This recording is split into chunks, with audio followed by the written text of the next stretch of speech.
ఓ రోజు రేణిగుంట సినిమా హాల్లో రెండో మాటకెళ్ళాక సీటు వచ్చి కూర్చోమన్నాడు సచ్చినోడు. పాపమేమి చేశాడండి పల్లెటూరి చిన్నాడు, పాకు కారం పొట్లం ఇచ్చాడు.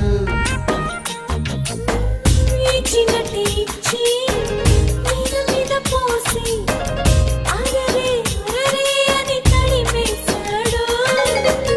అమ్మను నాచి నచ్చబట్టి కాదా నవ్వి ఊరుకున్నావు నువ్వప్పుడు.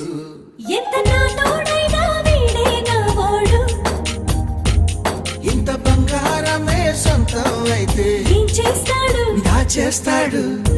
మునుగు మిసాలుడు నీడు చూడైనడు నీ వైపే వస్తున్నాడు.